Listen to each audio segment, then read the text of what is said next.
मैंने अपने माँ-बाप की रज़ामंदी के खिलाफ जाकर शहरयार को पसंद किया था।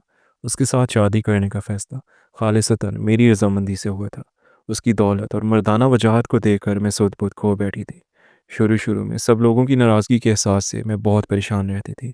मगर फिर जब मैंने ये फ़ैसला किया था कि मेरी ज़िंदगी का सबसे अहम मोड़, मेरी शादी सिर्फ़ और सिर्फ़ मेरी ज़ाती ख़्वाहिश और मर्ज़ी पर मबनी होगी, तो मेरे दिल में एक गैर मामूली इत्मीनान और एक नई ताकत का एहसास था। एक ऐसा ज़ाती इनकलाब था जिसका ख़्वाब हर लड़की देखती है। मुझे लगा जैसे मैंने एक ऐसी ज़ंजीर तोड़ दी है जो नस्लों से चली आ रही थी और अब मैं अपनी किस्मत की बागडोर खुद संभाल रही हूँ। मगर आज जब शादी की घड़ियाँ करीब आ रही हैं, मुझे इस बात का अंदाज़ा हो रहा है कि ये फ़ैसला मेरे लिए एक गैर मुतवक्की और शदीद आजमाइश का बायस बनने वाला था। मेरी माँ और मेरे वालिद ने मुझे बहुत समझाया था। उनकी मोहब्बत भरी आंखों में मेरे लिए फ़िक्र साफ झलकती थी। मुझे उनकी हर बात याद है, ख़ास तौर पर वो जुमला जो मेरी समातों में आज भी गूंजता है, बेटी ये रिश्ता तुम्हारे लिए मुनासिब नहीं है। तुम अपनी खुशियों के बदले इस लड़के को पैसे देकर ब्याह रही हो। ये रिश्ता इज्जत और मोहब्बत का नहीं, सिर्फ एक सौदा है। वो मुझे बार बार खबरदार करते रहे कि दौलत की चकाचौंध में मेरी आंखें बंद हो चुकी हैं और मैं मुस्तकबिल की परेशानियों को नज़रअंदाज कर रही हूँ। मैंने अपने वालिदैन की शफात और मोहब्बत भरी तनबीहात को अपनी आज़ादी की राह में रुकावट समझा। मैंने उनकी सुनी अनसुनी कह दी और अपने फैसले पर अटल रही। मुझे यकीन था कि मैं जो भी कर रही हूँ वो दुरुस्त है और वक्त साबित करेगा कि मेरा इंतखाब बेहतरीन था। मैंने कभी सोचा भी नहीं था कि ये फ़ैसला इतना मुश्किल हो सकता है। उसकी कीमत मुझे कितने गहरे जज़्बाती कशमकश की सूरत में अदा करनी पड़ेगी। इस नए सफ़र की शुरुआत एक बहुत ही मुश्किल और तकलीफ़देह मोड़ से हुई।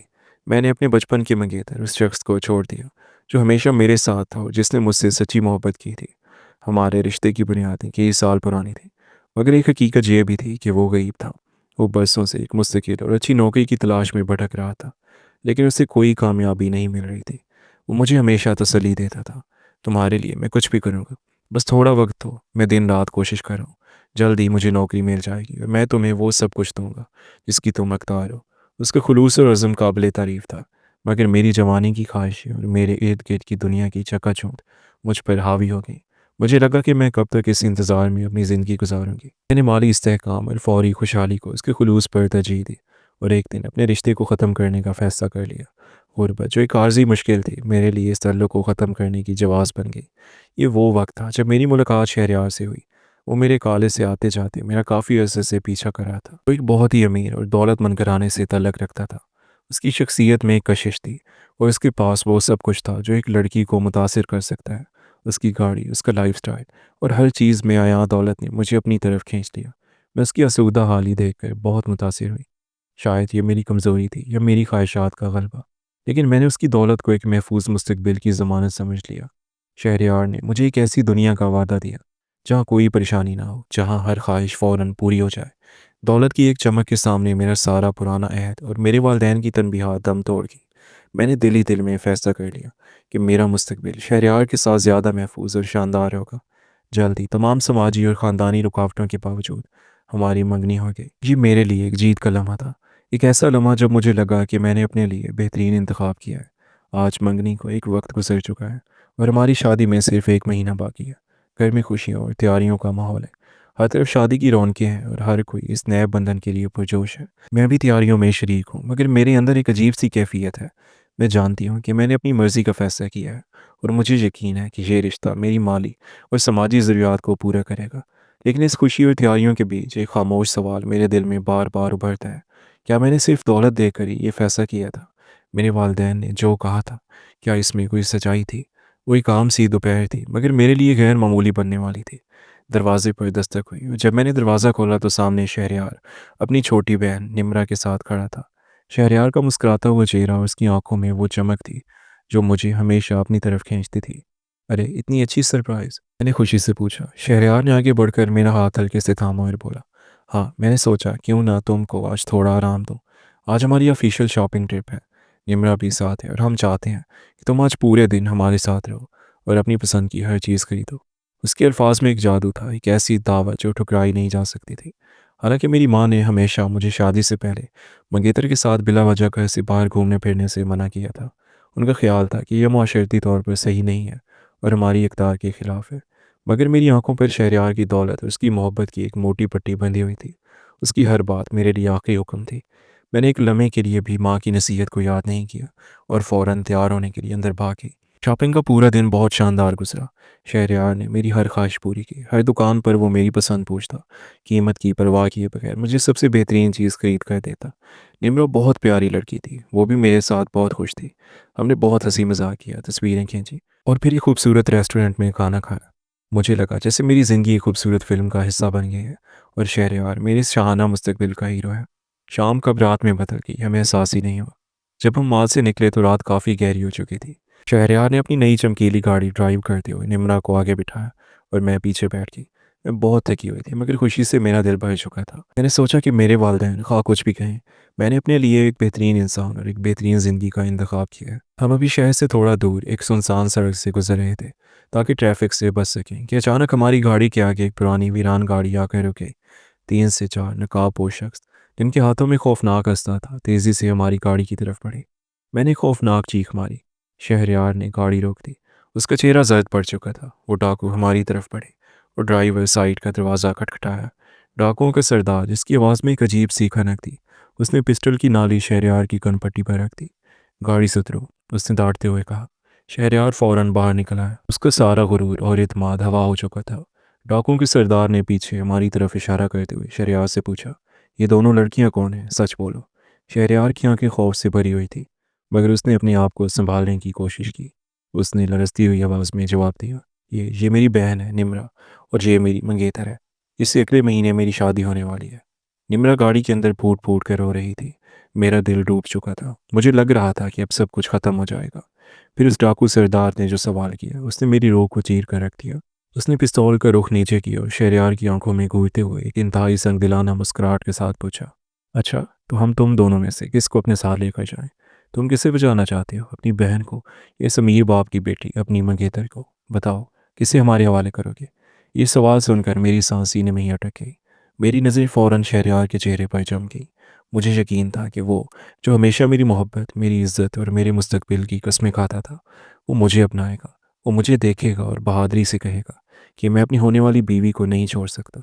मैं एक मुजस्मे की तरह गाड़ी के अंदर बैठी शहरयार को फटी फटी निगाहों से देख रही थी। मेरे जहन में सिर्फ एक ही ख्याल था, ये मोहब्बत का इम्तहान है। तब शहरयार ने मेरी तरफ देखा।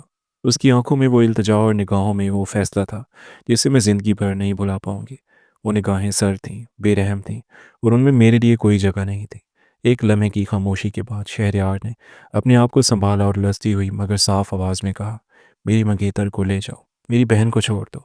इतना बोलकर उसने जल्दी से पीछे का दरवाज़ा खोला और बगैर मेरी तरफ देखे मुझे एक ज़ोरदार झटके से गाड़ी से धक्का देकर बाहर निकाल दिया। मैं सड़क की सख्त सतह पर गिरी और मेरे हाथों पर चोट लगी। मेरे हवास गुम हो चुके थे। मैं ज़मीन पर पड़ी थी और देख रही थी कि कैसे शहरयार ने अपने कीमती माल और अपनी बहन की ज़िंदगी को बचाने के लिए मुझे डाकुओं के सामने फेंक दिया और गाड़ी स्टार्ट की। डाकू हैरान हुए मगर शहरयार ने एक सेकंड भी ज़ाया नहीं किया। उसने ज़ोर से गाड़ी भगाई और तेज़ी से अंधेरे में गायब हो गया। वो मेरा मंगेतर, मेरा होने वाला शौहर, मुझे डाकुओं की रहमो करम पर छोड़कर अपनी बहन के साथ अपनी जान बचाकर भाग गया था। मैं सड़क पर अकेली टूटे हुए ख्वाबों के साथ पड़ी रही। मेरा जिस्म दर्द से शल था मगर मेरे दिल का जख्म इससे कहीं ज़्यादा गहरा था। वो डाकू मेरी तरफ बढ़े मगर उस वक्त मुझे उनकी कोई परवाह नहीं थी। मेरी आंखों से बेतहाशा आंसू बह रहे थे इस हकीकत पर कि मेरी सारी दुनिया, मेरी सारी मोहब्बत और मेरा गुरूर इस खौफनाक लम्हे में टुकड़े टुकड़े हो चुका था। मेरी मर्ज़ी का फ़ैसला मेरे लिए एक ऐसा भयानक इम्तहान बनकर सामने आया था।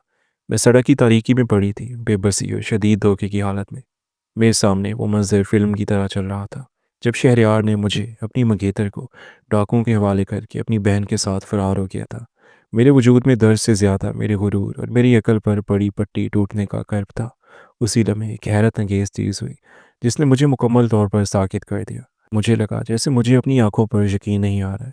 अंधेरे से एक साया नमूदार हुआ और तेज़ी से डाकुओं की तरफ बढ़ा। ये कोई और नहीं था, ये मेरा कज़न था, वही जिसे मैंने उसकी गुर्बत की वजह से धुतकार दिया था और एक अमीर शख्स की खातिर छोड़ दिया था। उसके हाथ में एक मोटा सा डंडा था। वो किसी मुहाफिज या हीरो की तरह छुप कर नहीं आया था बल्कि एक मजबूत इरादे के साथ नमूदार हुआ। डाकू अभी भी मेरी तरफ मुतवज्जो हो रहे थे कि मेरे कज़न ने एक लम्हे को भी देर किए बगैर सबसे पहले एक डाकू के सर पर पीछे से ज़बरदस्त वार किया। वो डाकू लड़खड़ा कर ज़मीन पर गिरा। इससे पहले कि बाकी दो डाकू होश संभालते, उसने बिजली की तेज़ी से बारी बारी उन दोनों के सरों पर भी डंडे से वार किया। वो तीनों डाकू दर्द से कराते हुए ज़मीन पर गिर पड़े। मैं हैरत से बुत बनी ये सारा मंजर देख रही थी। मेरी सांसें रुकी हुई थीं। वो लड़का जिसे मैंने कमज़ोर और बेरोज़गार समझा था, आज वो मेरी इज़्ज़त का मुहाफ़िज़ बनकर खड़ा था। डाकुओं की ज़मीन पर गिरने के बावजूद वो उन पर पिल पड़ा और अपने डंडे से उनकी बुरी तरह पिटाई करने लगा। उसकी आंखों में शदीद गुस्सा था, जो मेरी बेइज्जती का बदला ले रहा था। कुछ ही देर में वो मुजरिमों को काबू कर चुका था। उसने फ़ौरन अपने मोबाइल से पुलिस को इत्तला दी और फिर तेज़ी से मेरी तरफ लपका। उसने मुझे ज़मीन से उठाया। उसके चेहरे पर खौफ और परेशानी साफ नज़र आ रही थी।